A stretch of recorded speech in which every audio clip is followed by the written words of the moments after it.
what is the leadership of Pandit Nehru which has actually kept this country united, right? एक इतनी विविध, इतने बड़ी कंट्री का, जहाँ पर आप तमिलनाडु और कश्मीर का ना रंग में कोई सिमिलैरिटी है, ना भाषा में कोई सिमिलैरिटी है, ना रिलीजियस कल्चरल आउटपुट में कोई बिहेवियर में कोई सिमिलैरिटी है, उसके बावजूद भी जब आप आसाम, नागालैंड, मणिपुर, मिज़ोरम या गुजरात, राजस्थान, पंजाब, इन सभी कंट्रीज़ को, जब स्टेट्स को जब आप एक साथ समग्र एक सिस्टम में, एक कॉन्स्टिट्यूशन में, एक स्ट्रक्चर में, एक यूनियन में पिरो सकते हो और पिरोए रख सकते हो, ऐसी संविधान की, ऐसी विधा की, ऐसी व्यवस्था की, ऐसी चेतना की, ऐसी भावनाओं का निर्माण कर पाने के लिए क्या लीडरशिप स्किल्स लगी होंगी, जिसके लिए हमको उसका शुक्रगुजार होना चाहिए। मैं क्यों नेहरू को विश्व नेता कहता हूँ और क्यों मैं कहता हूँ कि एक नेहरू एरा की चेतना या लीडरशिप स्टाइल की आज हमारे देश को सबसे ज़्यादा ज़रूरत है, वो ये है कि जनरली यूथ, यंगस्टर्स या जवानी को हम विद्रोह और क्रोध से जुड़ा मानते हैं। इनफैक्ट आज़ादी के 2 दशक के बाद से लेकर के अभी 2 दशक पहले तक की जो जनरेशन रही है हमारे देश में, जो जयप्रकाश नारायण की जनरेशन रही है, जो लालू यादव और मुलायम सिंह यादव और इन सब के ज़माने की जो जनरेशन रही है, इस जनरेशन में आपने देखा होगा कि सारी की सारी पॉलिटिक्स कॉलेज स्टूडेंट्स से शुरू हुई, उनके विद्रोही एटीट्यूड से शुरू हुई, उनके एंगर से शुरू हुई, और वो एंगर, विद्रोह, वो चेतना, वो आंदोलन, वो क्रांति, वो हिंसाएं, वो झगड़े, और कहीं ना कहीं हम उसको मल्टीप्लाई करते गए। In the age of information technology हमने उस फिजिकल वायलेंस को मेंटल वायलेंस में कन्वर्ट कर दिया। अब हम एक दूसरे से नफरत करते हैं, एक दूसरे के खून के प्यासे हो ना हो, हम एक दूसरे का कत्ल करना चाहें ना चाहें, या अपने हाथों से करना चाहे ना कर, कोई हमारे लिए किसी का कत्ल कर डाले तो दैट्स ओके, बट हम नहीं करना चाहते क्योंकि हम बिज़ी हैं अपने फैमिली इनकम को लेकर के, हमारी EMIs को लेकर के, हमारे दूसरे चैलेंजेस को लेकर के हम इतने ज़्यादा बिज़ी हैं कि हम नहीं चाहते कि हम डायरेक्टली वायलेंस पर इन्वॉल्व हों, but it's okay because of my words, because of my thoughts, अगर कोई उस वायलेंस में इन्वॉल्व हो जाए या वायलेंस इरप्ट हो जाए तो मैं उस वायलेंस को जस्टिफाई करने लगता हूँ। And it's not about this side और दैट साइड, राइट। आज जो हमने एंगर और रिबेल को एक थॉट में, एक पब्लिक डिस्कोर्स में कन्वर्ट कर दिया है, आज हम जो मानसिक हिंसा पे के पुरोधा हो गए हैं, रचयिता हो गए हैं, कंज्यूमर हो गए हैं, इस एज में हमको नेहरू की जो फैबियन थॉट्स हैं, जो इंक्लूसिव थॉट्स हैं, राइट, समरसता और स्वायत्तता के जो विश्वास हैं, जो स्ट्रक्चर है, जहाँ पर आप अपने विपक्षी नेताओं को भी अपनी कैबिनेट पे जगह देते हो, जहाँ पर आप अंबेडकर जैसे रेडिकल को, मोरारजी देसाई जैसे रेडिकल्स को भी आप अपनी कैबिनेट में जगह देते हो और उनके साथ मिलकर के राष्ट्र निर्माण की बात करते हो, देश का निर्माण करते हो, और इस कंट्री के स्ट्रक्चर की हर एक्टिविटी पे बहुत रोमांटिकली और बहुत पैशनेटली इन्वॉल्व होते हो, और उस प्रोसेस में आप किसी से गुस्सा नहीं होते हो, आप किसी से विद्रोह नहीं करते, आप किसी के खिलाफ ताकत का इस्तेमाल नहीं करते, हिंसा का इस्तेमाल नहीं करते, बल्कि एक तर्क का, एक विवेक का, एक शील का उपयोग करते हो, और फिर इस देश की रचना होती है। बहुत सारे लोग कहते हैं कि हिंसा के माध्यम से देश आज़ाद होता तो बहुत अच्छा होता, या हम अंग्रेज़ों को हिंसात्मक तरीके से भगा दिए होते यहाँ से तो बहुत अच्छा होता। कोशिशें की गई, जिन लोगों ने कोशिशें की उनकी नीयत बहुत अच्छी थी, उनके तरीके बहुत अच्छे थे, वो है, लेकिन मुझे नहीं लगता है कि अगर उस तरीके से ये देश आज़ाद हुआ होता तो आज हम इस लोकतांत्रिक और संविधानात्मक कॉन्स्टिट्यूशनल स्ट्रक्चर के साथ में इस कंट्री का निर्माण कर पाए होते, और ये देश इतना बड़ा, जो विश्व का 7वां सबसे बड़ा भूखंड है, इस स्ट्रक्चर में कंट्री बनी रहती, बरकरार रहती। अब वो एक अल्टरनेट हिस्ट्री है, अल्टरनेट हिस्ट्री पर इफ़ एंड बट्स बहुत सारे लगाए जा सकते हैं, but why we need a person like Nehru to lead our country when it was getting its independence from colonial era some 70 years ago, and why we need it today, ये एक fact है जिसके लिए मैं आपके सामने उपस्थित हूँ। And I am not talking about some theoretical bookish thing, because आपके पास में ऑलरेडी बहुत सारे लोग अपनी लाइक्स और रीट्वीट्स और व्यूज़ और इन सब चीज़ों की लालच में बहुत सारे लोग आपको बहुत सारी बातें बता रहे हैं, कह रहे हैं. That's not my purpose. As I said, my purpose is to force you to take action, right. Do not sit in your arm chairs. आप अपने सोफे पे, अपने बिस्तर पे, अपनी कार पे, अपनी मेट्रो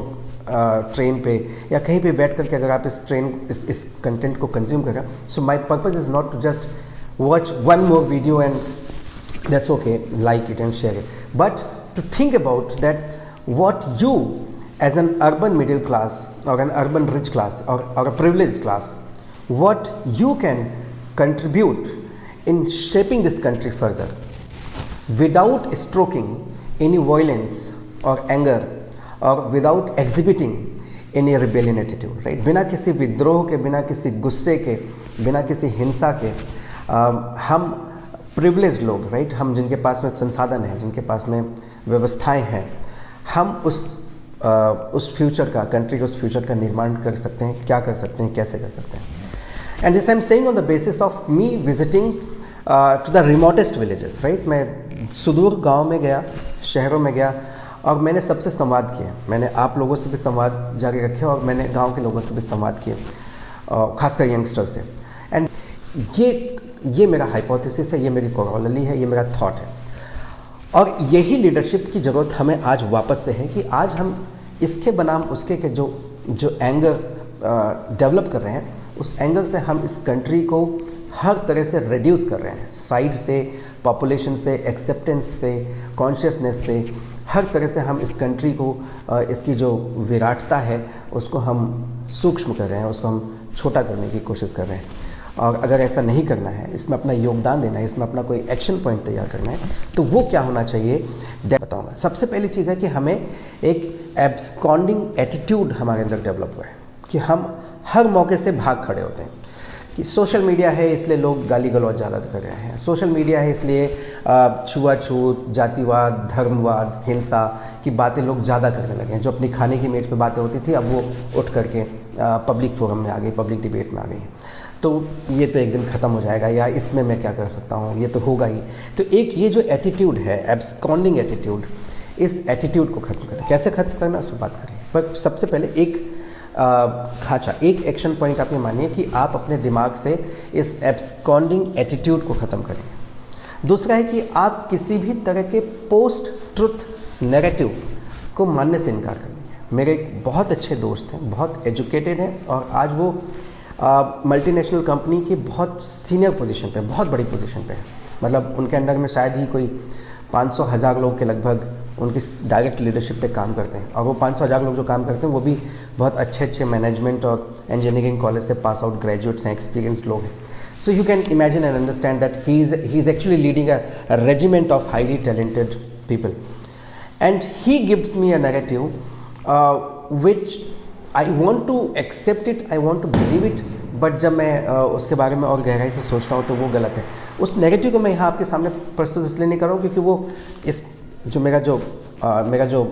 फैक्ट्स, जो मेरा डिस्कशन पॉइंट है, वो उसको डिरेल कर देगा. हम उस नेगेटिव को सही या गलत साबित करने में अपना समय खर्च करने लग जाएंगे. तो but I want to tell you that कि अगर आपके सामने कोई नैरेटिव है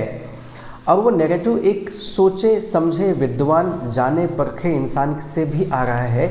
तब भी आप उसके साइंटिफिक टेम्परामेंट को मेज़र किए बिना उसको अपने दिमाग में ना हावी करें और ना ही उसको कहीं डिस्ट्रीब्यूट करें, आगे जा करके डिस्ट्रीब्यूट करें. तो ये दूसरी जिम्मेदारी हमारी होती है कि हम किसी भी तरह के पोस्ट ट्रुथ, मैंने अपने व्यूज़ आपके सामने ला दिए और वो व्यूज़ इतने आवेशित हैं, इतने एक्सप्रेसिव हैं, उसमें इतनी चार्ज है, इतनी एनर्जी है कि आपके अंदर का खून उबल गया और आप उसको सीधा मान बैठे, राइट. आप उसको वेरीफाई नहीं कर रहे हैं, आप उसको, राइट, मैं कह दूँ कि कहीं दंगा हो गया और इसने इतने लोगों को मार डाला और आप उसको बिलीव कर लें बजाय इसके कि उसके एक्चुअल फैक्ट्स पर आप जाएं, जानने की कोशिश करें. तीसरी हमारी जिम्मेदारी है कि चूँकि हम रिलेटिवली प्रिविलेज्ड हैं, हम मिडिल क्लास लोग हैं, हम रिलेटिवली प्रिविलेज्ड हैं और हमारे गांव में जो अगर आप जाकर के देखेंगे, गांव के लोगों को आप जाकर के देखेंगे तो आपको महसूस होगा कि लिटरली उनको बीमारी की हालत में दवाओं के बारे में पता नहीं है, उनको अच्छा खाना क्या होता है इसका भान नहीं है, उनको एजुकेशन की इम्पोर्टेंस क्या होगी इसका भान नहीं है, उनको अच्छे कपड़े पहनने का कोई सलीका नहीं आता, उनको एक हेल्दी लाइफ जीने का तरीका, उनको कुछ नहीं पता। उनको वो वो डायबिटीज़ क्या होती है, या ओवरवेट हो जाना क्या होता है, अंडरवेट होना क्या होता है, हेल्थ का बुद्धि से क्या रिलेशन है, और आपके अगली जनरेशन का आपकी पिछली जनरेशन या प्रेजेंट जनरेशन की बिहेवियर से क्या उसका औचित्य क्या है, ये कुछ भी उनको पता नहीं है। जो जिस चीज़ों को सोच के हम पूरा दिन खर्च करते हैं, उस तरह की चेतना, उस तरह की भावनाएं उन लोगों पे है ही नहीं। और वो 70% है, हम 30% हैं।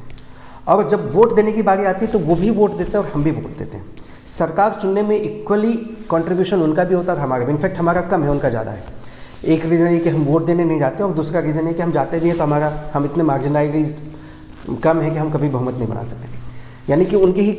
उससे बहुमत बनी है। तो नेचुरली उन लोगों को बरगला लेना, उनको इमोशनली चार्ज कर देना हमसे कहीं ज़्यादा जरूरी। तो अगर आप उन लोगों के साथ इस देश का सरकार की निर्माण करना चाहते हो, अगर आप लोकतांत्रिक ढांचे को मजबूत करना चाहते हो, अगर आप चाहते हो कि आपके विचार, आपके नैरेटिव्स भी इस इंडियन पॉलिटिकल डिस्कोर्स में कोई असर पैदा करें, तो आपको उन लोगों का, उन गरीब ग्रामीण लोगों का हाथ थामना होगा, एक ट्रेड इस्टेब्लिश करना होगा, राइट, एक रिलेशनशिप डेवलप करना पड़ेगा। और वो रिलेशनशिप इस बात की होगी कि आपके पास स्किल्स हैं, आपके पास में नॉलेज है, आपके पास में एटीट्यूड है, आपके पास में नेटवर्क है, राइट। लेट मी रिपीट, आपके पास में स्किल है, नॉलेज है, एटीट्यूड है, नेटवर्क है। अगर आप इन चारों पांचों चीज़ों को लेकर के अपने ही गांव के लोगों तक पहुंच जाएं और उनको इन चारों चीज़ों के माध्यम से उनकी हेल्थ पर, उनकी नॉलेज पर, उनकी फ्यूचर जनरेशन की प्रिपरेशंस पर, उनकी हेल्दी लाइफस्टाइल पर अगर आप ये इम्पैक्ट डालने लग जाएं, उनकी एजुकेशन पर अगर आप इम्पैक्ट डालने लग जाएं, तो नेचुरली वो वहाँ के छुटभइये गुंडेगर्दी करने वाले नेताओं से ज़्यादा वो आपको सुनेंगे, आपकी मानेंगे, और आपके हिसाब से वो पॉलिटिकल नैरेटिव जो है, वो जो पॉलिटिकल डिस्कोर्स है, वहाँ का चलने लग जाएगा। तो इस तरह का एक ट्रेड डेवलप करना है, ये तीसरी बात है। और ये सब चीज़ जब आप करेंगे तो उससे होगा क्या? उससे हमारा एक नया इमर्जिंग पॉलिटिकल डायनामिक्स शुरू होगा, जो पूरे एग्जिस्टिंग पॉलिटिकल डेमोक्रेटिक डायनामिक को रीसेट कर देगा, जो जाति के आधार पर है, जो समाज के आधार पर है, जो भुखमरी के आधार पर है, झूठ के आधार पर है, धार्मिक हिंसा के आधार पर है, जाति हिंसा के आधार पर है। ये जो हिंसात्मक राजनीति का जो डेमोक्रेटिक नैरेटिव है, ये इसको चेंज कर देगा और हम एक न्यू डेमोक्रेटिक इक्वेशन का निर्माण कर पाएंगे। अब आपको लगता है कि ये असंभव है, जबकि ये हुआ है, राइट। असंभव तो तब भी था, मुगल को ख़त्म करके कॉलोनियल राज आ जाए, राइट, अंग्रेज़ों को भागा करके डेमोक्रेसी आ जाए, राइट, या नेहरू और इंदिरा गांधी जैसे प्रधानमंत्रियों को छोड़ करके अटल बिहारी, मोरारजी देसाई, बीपी सिंह और शास्त्री जैसे, पीवी नरसिम्हा राव, राइट, मनमोहन सिंह जैसे लीडर्स आ जाएं। तो असंभव तो ये भी था और असंभव ये भी है, राइट। अगर आप सोच रहे हैं इम्पॉसिबल है तो है, अगर आप सोच रहे हैं पॉसिबल है तो है, right. It is all about how you engage with it. हम की परिभाषा में क्रोध, हिंसा और विद्रोह की जगह कम हो जाती है। Thank you very much, thank you.